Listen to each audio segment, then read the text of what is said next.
Hoje nós vamos ver um método muito legal para encontrar o potencial elétrico quando a gente conhece as voltagens de várias superfícies envolvidas no problema. Isso é uma questão muito comum e bastante prática, portanto.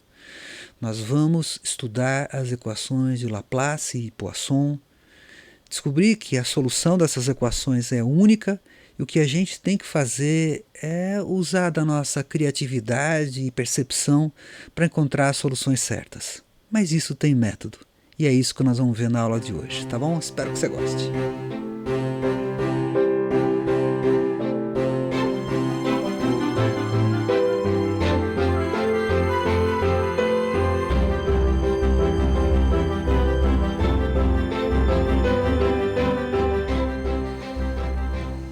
Os físicos dizem que se você conhecer a solução da equação de Laplace e da equação de Poisson, você sabe resolver qualquer problema de eletrostática. Bom, então nós vamos trabalhar com essas equações hoje. Como que a gente chega nelas? É assim, olha.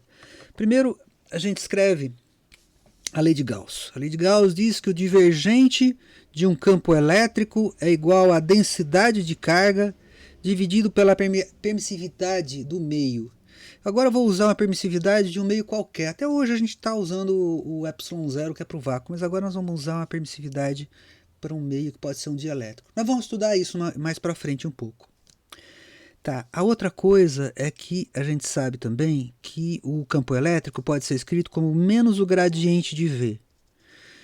E nessa história eu já forneci aqui as duas informações necessárias segundo o teorema de Helmholtz, que são o divergente do campo elétrico e o seu rotacional, porque o rotacional de gradiente dá sempre zero. Então a informação está completa aqui. Com essas duas equações eu substituo uma na outra e obtenho que o divergente do gradiente do potencial é igual a menos a densidade sobre epsilon. Esse gradiente, né, esse divergente do gradiente, a gente escreve como operador. Isso aqui é assim, né? O primeiro termo aqui é d dx. Eu vou escrever, vamos lá. d dx, d dy, d dz. Produto escalar com d dx, d dy, d dz, que multiplica v.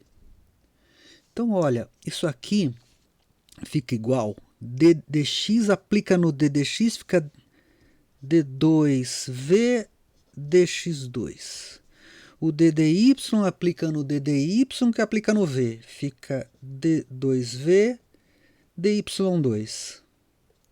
E o terceiro termo fica d2v dz2. Esse aqui é o meu laplaciano de v.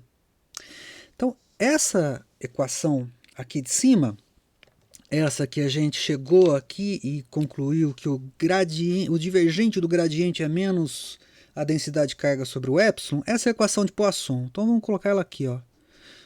O laplaciano, a gente chama esse operador de laplaciano, tá? Isso aqui é por definição o laplaciano de v. O laplaciano de v é igual a menos ρ sobre epsilon. E a equação de Laplace é um caso particular, mas de um uso muito amplo, é quando essa densidade é zero. Tá?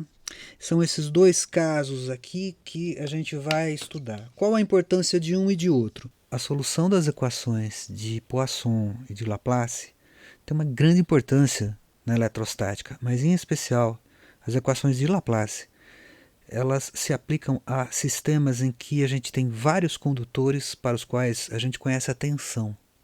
Em geral, a gente não conhece as densidades de carga. Em geral, o que a gente conhece nos circuitos, enfim, nos ambientes eletromagnéticos, são as tensões aplicadas. E nesse caso, o espaço entre os condutores, que está preenchido por material dielétrico ou pelo vácuo, enfim, é o lugar de trabalho da equação de Laplace. Então, a importância da equação de Laplace, ela se dá pelo aspecto prático de sua utilização. Essa é a razão maior da gente entrar nesse assunto. Equação de Poisson é mais geral, é importante, mas a equação de Laplace tem uma aplicabilidade muito maior, pelo menos no que diz respeito aos problemas de engenharia elétrica que nós vamos enfrentar durante o curso de graduação. Tá bom? Qual é a solução para o meu problema? Eu já sei, por exemplo, que é solução para a equação de Laplace e, portanto, eu posso somar essa solução para uma solução da equação de Poisson. Se eu colocar uma coisa que seja a solução da equação de Laplace, eu posso arbitrariamente somar para uma solução da equação de Poisson, que também vai ser solução desde que atenda às condições de contorno. Por exemplo, veja, se eu disser que V igual a X, se eu colocar V igual a X, a derivada segunda de X dá zero. Então, X é a solução. Se eu puser Y, X mais Y também é a solução. Se eu puser X vezes Y, também é a solução. Se eu puser X ao quadrado menos Y ao quadrado, tem que pôr os dois juntos, né? Aqui, ó, tem que fazer isso. A derivada segunda do x dá 2, a derivada segunda do y dá menos 2 e pronto, também é solução da equação de Laplace. Isso fora as soluções trigonométricas, combinações de funções exponenciais e de senos hiperbólicos, e tem uma infinidade de soluções para a equação de Laplace. Uma infinidade de soluções.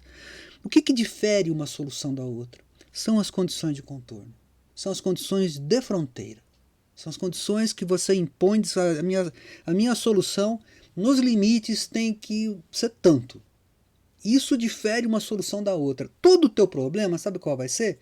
Você vai conhecer uma série de soluções possíveis e vai ter que encontrar dessas soluções os ajustes que você tem que fazer para que ela seja a solução ou da equação de Laplace ou da equação de Poisson.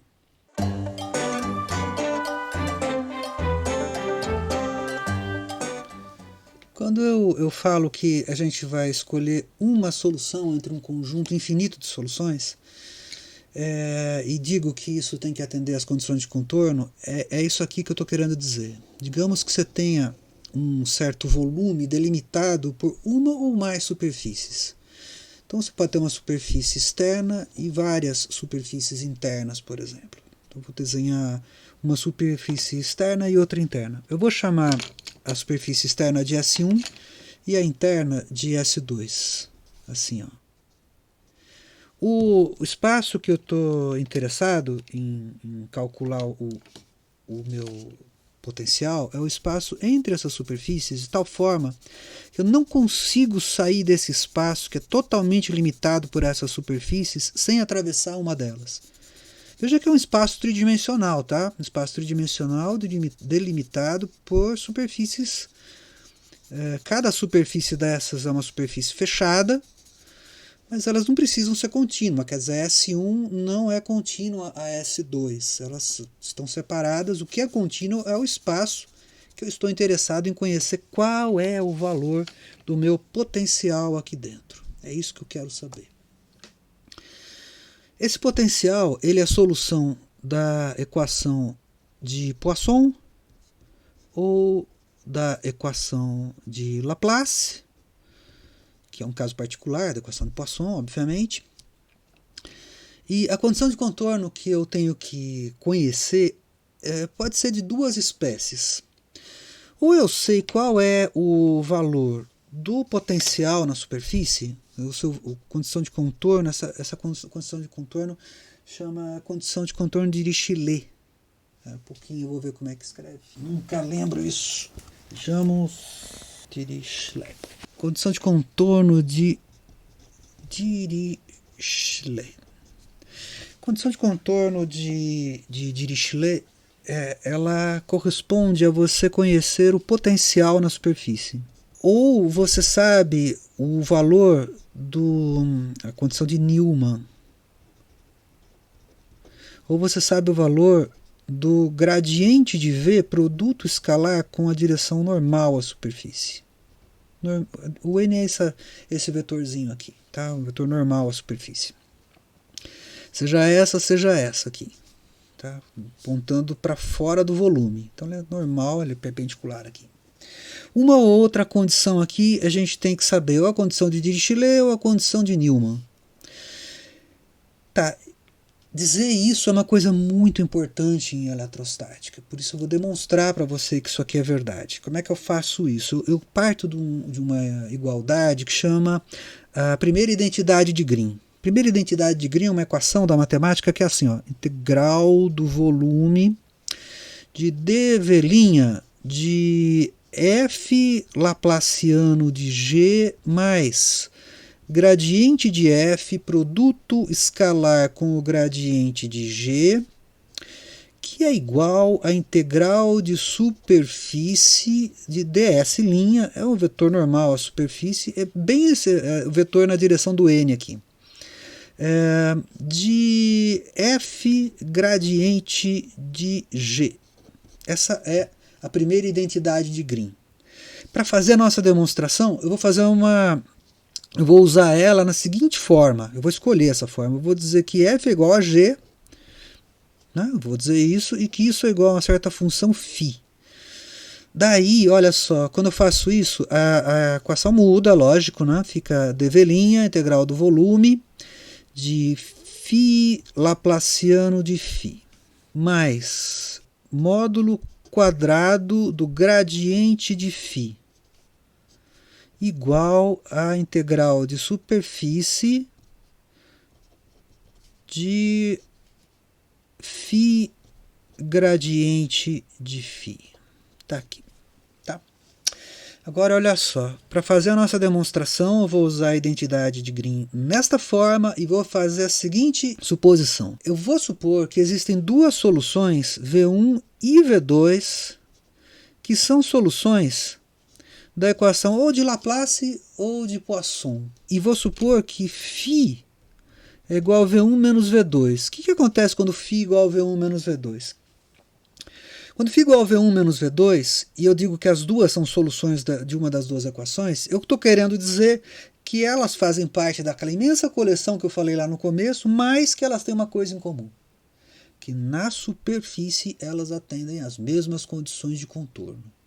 Tem o mesmo valor ou do potencial na superfície ou de N produto escalar gradiente de V na superfície. Inclusive a condição pode ser mista, pode ser uma região, cada condição, mas num trecho de superfície tem que atender uma ou outra. Não as duas ao mesmo tempo para não dar inconsistência. Esse cara aqui, olha, o Laplaciano de φ ele é igual ao Laplaciano de V1 menos o Laplaciano de V2. Que ou é zero, porque nós estamos trabalhando com a equação do Laplace, ou é zero, porque V1 igual menos ρ sobre epsilon, e V2 é menos ρ sobre epsilon também, então vai ser sempre zero. O que significa que esse termo primeiro aqui, olha, é zero porque é zero e acabou. Tá? Ele é zero porque esse Laplaciano de φ que aparece aqui, ele é zero em qualquer uma das duas condições, já que eu estou fazendo φ1 menos φ2. Sobra só esse termo aqui. Esse termo é interessante porque, olha, ele é um módulo ao quadrado de alguma coisa. O que é uma integral de volume de um módulo ao quadrado? Só pode ser um número positivo ou zero. Tá? Só pode ser positivo ou zero isso daqui. Se ele só pode ser positivo ou zero, eu vou olhar agora para essa outra integral aqui. Aqui é zero, esse cara é positivo ou zero, e agora eu vou olhar essa integral que é feita na superfície. Se eu estiver trabalhando com a condição de Dirichlet, ou seja, que o potencial, estou trabalhando conhecendo o valor do potencial na minha condição de contorno, φ, que é igual a V1 menos V2, na superfície, que é exatamente aonde é realizada a integral, o φ é zero na superfície. Então, essa integral dá zero. Se, por outro lado, eu conheço o valor do gradiente de V produto escalar com N, eu posso escrever o meu ds como sendo um vetor na direção normal e um escalar ds'. Esse produto escalar passa multiplicando o gradiente, então eu vou ter nessa integral essa condição aqui, gradiente de V escalar n, e se eu conhecer essa condição e ela for igual para V1 e V2, então n escalar gradiente de φ, que também aparece aqui nessa equação, também vai ser zero, porque vai ter que atender a V1 e V2, e portanto essa integral aqui é zero. Como essa integral aqui ou é zero ou é positiva, esse valor não pode nunca ser negativo. Então a única possibilidade que eu tenho é que o gradiente de φ seja zero. E se o gradiente de φ é zero, a minha solução está definida a menos de uma constante.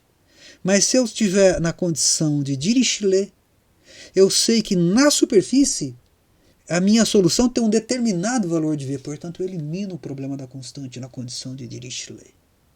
Ou seja, na condição de Dirichlet, eu resolvo o meu problema de maneira única. E na condição de Newman, eu também resolvo de maneira única, porém a menos de uma constante. Ou seja, em qualquer um dos dois casos, eu encontro a minha solução naquele conjunto enorme de soluções possíveis, que na verdade é um conjunto infinito, e acho a solução do meu problema. Esse livro aqui é também muito bom, tá na bibliografia. Esse aqui é o livro do Zhang Will, Modern Electrodynamics. Muito bom esse livro, mas ele é pesadão, tá? Pesado não só no peso, mas o conteúdo dele é bem legal. Ok, vamos em frente agora. Nós vamos ver quais são esses conjuntos de solução que estão à nossa disposição. Vamos lá. Nós vamos começar a resolver o problema da equação de Laplace pelo método de separação de variáveis.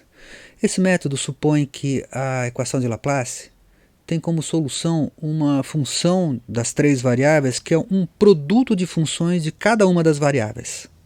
Então, por exemplo, se forem as variáveis no sistema cartesiano, cada função representa uma coordenada. Então, você põe uma função para x, uma função para y, outra para z.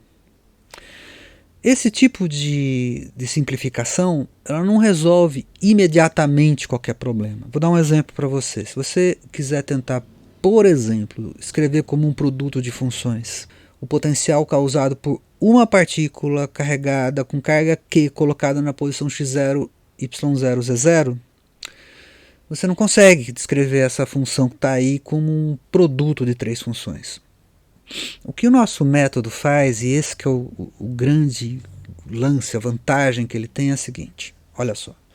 Quando você substitui x, y, z na equação de Laplace, e isso transforma a sua equação de Laplace em três equações diferenciais de segunda ordem homogêneas, ao resolver cada uma dessas equações diferenciais para uma das variáveis, você tem que tratar as outras duas como constantes, porque afinal de contas, essas variáveis elas são independentes uma da outra. X, y, z, ou r, θ, φ, ou, enfim, para qualquer um dos sistemas de coordenadas que você for trabalhar.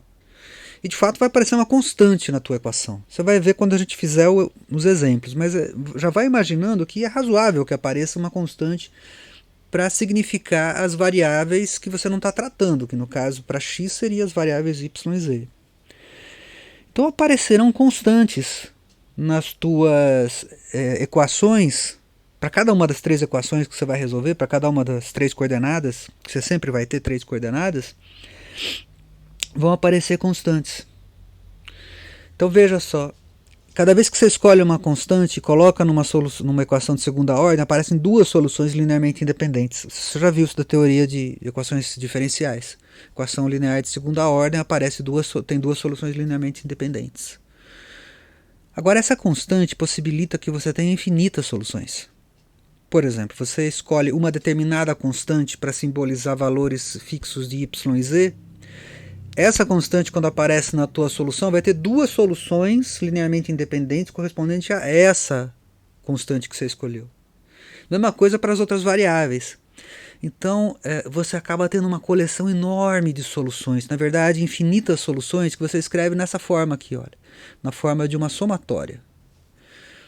Essa somatória, ela é assim, ó, somatória sobre alfa, beta e gama. Alfa, beta e gama vão representar suas três constantes, alfa, beta e gama.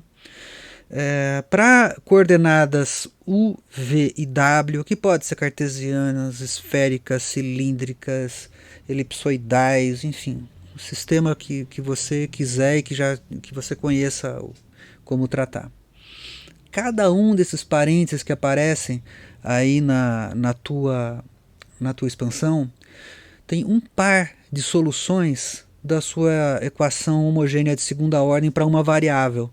Então, por exemplo, no primeiro parênteses tem A alfa maiúsculo e A til alfa maiúsculo, os dois funções de U, os dois soluções da equação homogênea de segunda ordem da variável U, e aparecem duas letras minúsculas que são as constantes que você vai ajustar para a sua condição de contorno.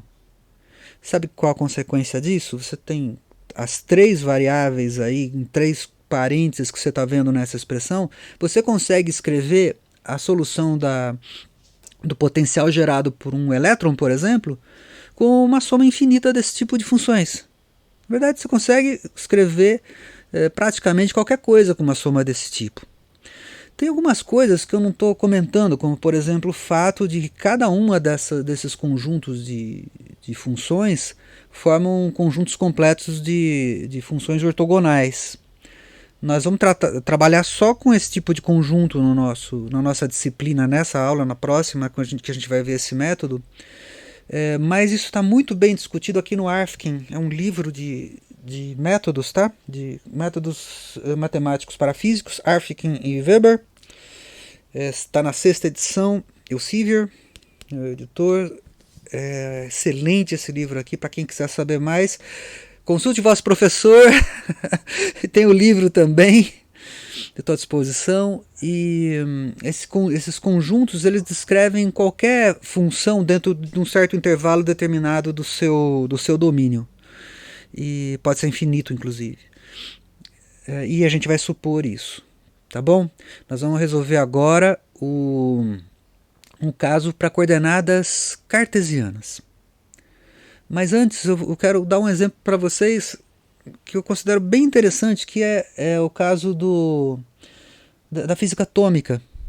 Você deve ter visto já a solução dos níveis de energia para o átomo de hidrogênio e como é que se descrevem os orbitais para o átomo de hidrogênio, né?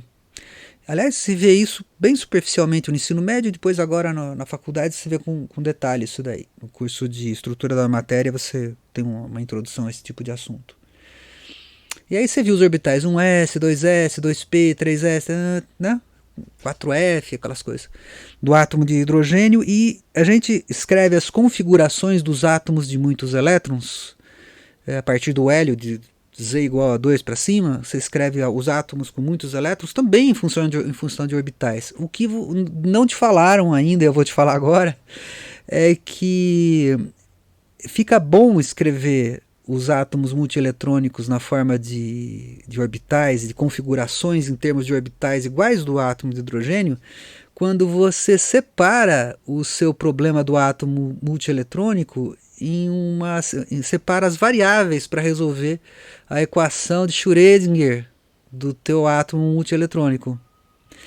É uma aproximação.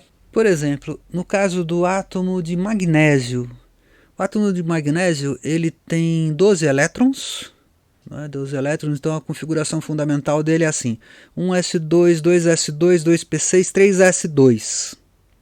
Olha só, essa tabela é uma tabela do NIST, lá do Inmetro americano. Eles têm tabelas imensas sobre todos os átomos em vários níveis de ionização experimentalmente conhecidos. E o átomo de magnésio chama magnésio 1 porque, historicamente, esse é o primeiro espectro do magnésio. Significa que o magnésio é um átomo neutro. Se fosse o segundo espectro, é quando o magnésio está uma vez ionizado. O terceiro espectro é quando está 2 vezes ionizado, assim por diante. Só um pouco de cultura geral. Aqui, olha, é a configuração fundamental do átomo de magnésio. Ele está omitindo aí 1s2, 2s2, porque isso vai sempre repetir na descrição dos níveis atômicos. Mas olha o que ele coloca aqui na frente. Ele coloca aqui leading percentages, né? Então ele tá pegando os percentuais das configurações que descrevem esse nível atômico, que é o nível fundamental do átomo de magnésio. Fundamental é o nível de menor energia do átomo de magnésio. ele está dizendo o seguinte: esse 93 significa que a configuração dele é 93% 2p6 3s2, que é o que você aprendeu na escola. Na verdade, isso representa 93% da densidade de probabilidade, né, da nuvem eletrônica, mas tem 7% superposto a uma outra configuração que ele chama de 3p2. Sabe o que é 3p2? É assim: 1s2, 2s2, 2p6, 3p2. Não tem 3s2. Os dois elétrons do S são descritos como se estivesse no orbital P. Na verdade, não é como se estivesse no orbital P, é que nem o 3s nem o 3p descrevem bem o nível fundamental do magnésio. Você tem que fazer uma superposição dos dois, igual eu estou sugerindo para você fazer no método de separação de variáveis que você vai fazer agora. Então, o método de separação de variáveis é amplamente utilizado, assim, utilizado em eletromagnetismo, em física atômica, em um monte de outras técnicas para resolver problemas de física, matemática e engenharia, mas ele é baseado numa coisa que é você dispor de um conjunto completo de funções ortogonais que descrevam a função que você quer obter, como no caso que a gente viu agora, de uma carga pontual, que a gente também não consegue descrever como um produto de funções direto, mas descreve como uma somatória, uma superposição. Física atômica também é uma superposição. E a gente só consegue fazer isso porque essas funções aí, que estão entre parênteses, elas formam bases completas, formam conjuntos completos de funções ortogonais que descrevem qualquer função num certo intervalo do teu domínio. Como é o caso da série de Fourier, ou da expansão em uma entidade que chama wavelets, que serve também em teoria de sinais para você descrever sinais periódicos com talvez de uma forma mais econômica. Tá bom? Eu queria fazer esse parênteses para você para ver que a coisa é mais geral. Vamos resolver o nosso problema então. Vamos lá. Nós vamos começar com coordenadas cartesianas. Então o que a gente faz é Laplaciano de V vai ser igual ao Laplaciano de um produto do tipo uma função x, da variável x, que é a coordenada x, uma função y da coordenada y e uma função z da coordenada z. Isso aqui, o Laplaciano, então é igual a zero. Como o Laplaciano ele é d2v dx2 mais d2v dy2 mais d2v dz2, o que acontece nesse produto é que quando eu faço a derivada em x, a derivada fica só no primeiro termo desse produto. Então o que eu tenho quando eu faço essa derivada? Eu fico com d2x dx2 que multiplica yz, que ficam com constantes aqui, tá? Mais d2y dy2 que multiplica xz mais d2z dz2 que multiplica xy, e isso aqui é igual a zero. Bacana? Bacana. Agora o que eu vou fazer é dividir esse conjunto por xyz, tá? Vou dividir isso aqui por xyz. Quando eu faço isso, eu fico com d2x dx2 1 sobre x. E veja, eu acabo separando as minhas variáveis.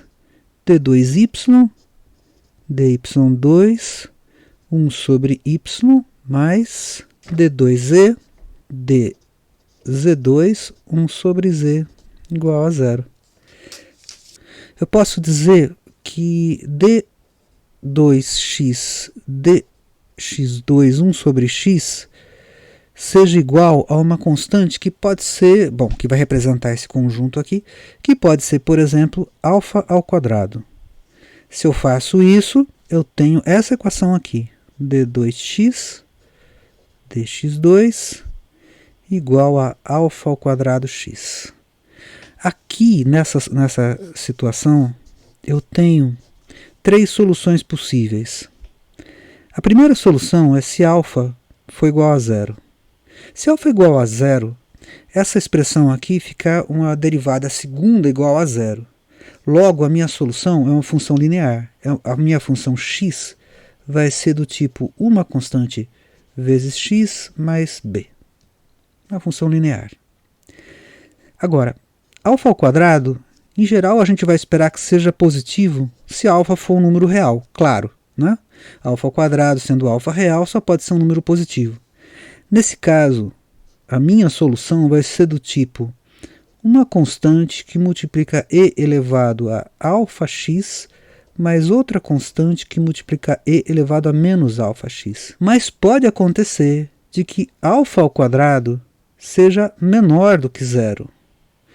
Aí eu posso dizer que alfa ao quadrado é igual a menos alfa' ao quadrado.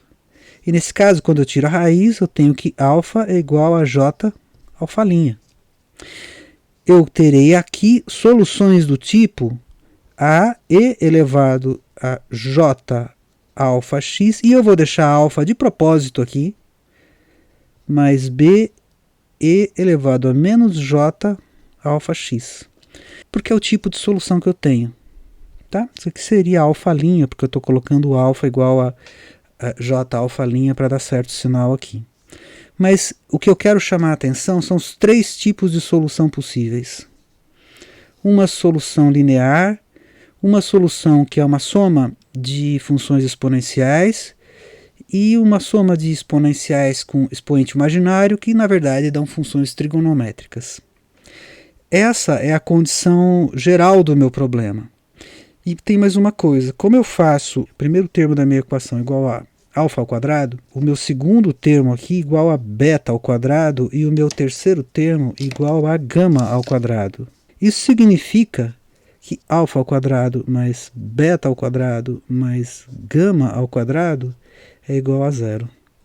Então, as minhas soluções do meu problema, serão do tipo ou uma função linear, ou uma soma de funções exponenciais, ou uma soma de funções exponenciais imaginárias que eu posso combinar para resultar em senos e cossenos, de 3 tipos.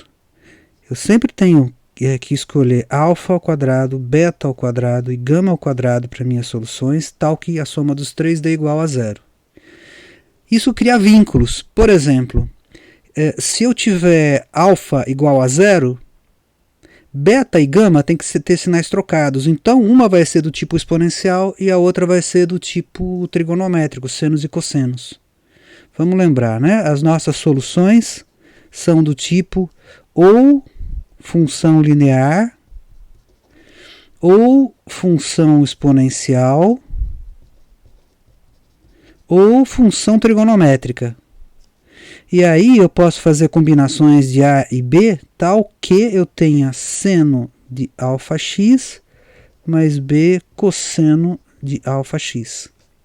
Então, por exemplo, se eu tiver, exemplo, tá? Aqui, ó.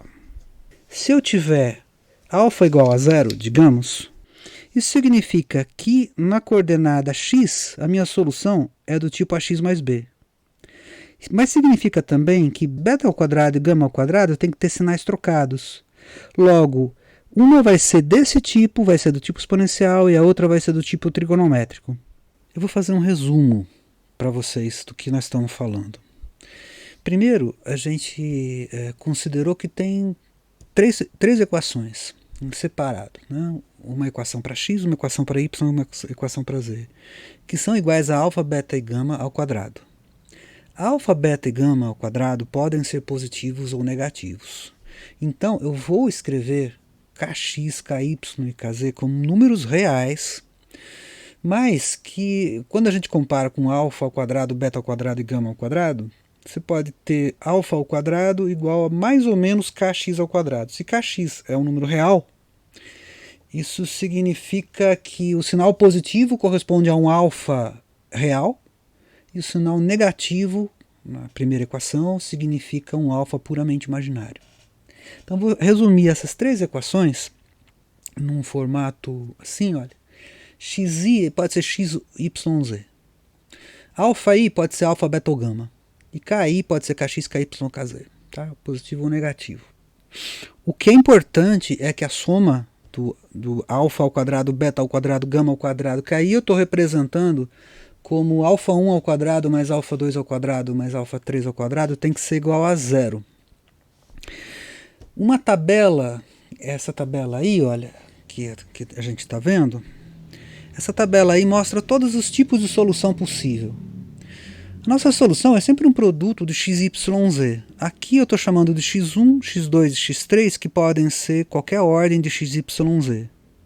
Então, por exemplo, para minha solução eu posso igualar alfa, beta e gama a zero. Isso é possível, isso é uma solução possível. E a solução do produto das equações de x, y e z dá três equações lineares, é a nossa primeira linha em cima. Tá vendo? Está escrito 0, 0, 0. Formas permitidas. Essa é uma solução possível. Outra solução possível. Se eu tiver uma das variáveis, digamos a primeira variável, que seja uma constante no nosso problema, ou possa ser representada por uma função linear, então a minha primeira constante de separação de variáveis, meu alfa, por exemplo, poderia ser igual a zero. Isso força com que, era o que nós estávamos discutindo agora de pouco, né? Isso força com que beta e gama ao quadrado tenham sinais trocados, o que significa que uma solução é do tipo exponencial, outra solução é do tipo senos e cossenos. É o que está escrito na segunda linha, tá vendo? Das soluções permitidas. Uma outra possibilidade, eu tenho uma solução real e duas soluções imaginárias, ou duas soluções reais e uma imaginária. Então, por exemplo, o alfa e o beta ao quadrado são positivos, o gama ao quadrado é negativo, que dá um número puramente imaginário. Isso dá duas funções do tipo exponencial que multiplica uma função do tipo trigonométrica. E se a gente inverter isso, fizer uma real e duas imaginárias, a gente fica com uma exponencial e duas do tipo seno e cosseno. Tudo isso para fazer alfa ao quadrado mais beta ao quadrado mais gama ao quadrado, que na nossa transparência, que está escrito como alfa 1, alfa 2 e alfa 3, ser igual a zero. Tá bom? Agora nós vamos fazer um exemplo. Vamos lá. Imagine um conjunto de placas paralelas, duas com tensão, mais V0 e menos V0, estão marcadas em vermelho e azul na figura, passadas de uma distância 2A. Está simétrica em relação ao eixo X. Uma está A para cima e outra está A para baixo. E duas aterradas. Considere a tensão zero. Não é a mesma coisa, tá? Dizer que está aterrado e dizer que a tensão está zero não é a mesma coisa. Nem em circuito elétrico isso é a mesma coisa, especialmente quando você tem problemas de compatibilidade eletromagnética com vários terras. Tá? Vamos lá. Posicionadas lateralmente, distantes 2D uma da outra, formando uma cavidade fechada, retangular, conforme observamos na figura. Calcular o potencial no interior da cavidade. Primeira coisa que a gente deve reparar é que não depende da coordenada z. Então nós vamos supor que ao longo da distância z não há variação nenhuma do potencial, e isso significa que o nosso polinômio, né, az mais a til, vai ser simplesmente 1. Então z de z para mim vai ser 1. Agora a gente vai discutir x e y. Então, como ficam as funções x de x e y de y. Vamos lá. A solução deve ser simétrica frente à troca de x por menos x, já que não há diferenças entre os dois lados. O que eu estou querendo dizer? Estou querendo dizer o seguinte: se você for percorrendo o eixo x, a uma certa distância da posição x igual a zero, para a direita ou para a esquerda, você deve ter o mesmo potencial, porque as placas estão dispostas simétricas em relação a esse eixo. Né? Se você for... Imagina que a placa está aqui. Né? Se você girar o sistema inteiro 180 graus e olhar do outro lado, você não vai conseguir distinguir o que acontece a 2 centímetros de distância do eixo central. Por quê? Porque o sistema é absolutamente simétrico com relação a esse eixo aí. Então a gente deve esperar uma função par. Função par. O que é função par? Cosseno é função par, por exemplo. Tá? Uma possibilidade, spoiler, né, é que x seja cosseno de kx. Cosseno de kx é uma daquelas categorias de função que a gente estudou antes, né, que é uma das possibilidades, são as funções trigonométricas como solução. Essa solução do tipo cosseno é especialmente interessante, não só porque ela é par, mas também porque se eu fizer x nas posições mais ou menos d, ou seja, bem em cima das duas placas aterradas, se eu colocar o k do cosseno de x igual a nπ sobre 2d e substituir d no lugar do x, eu vou ter cosseno de nπ sobre 2.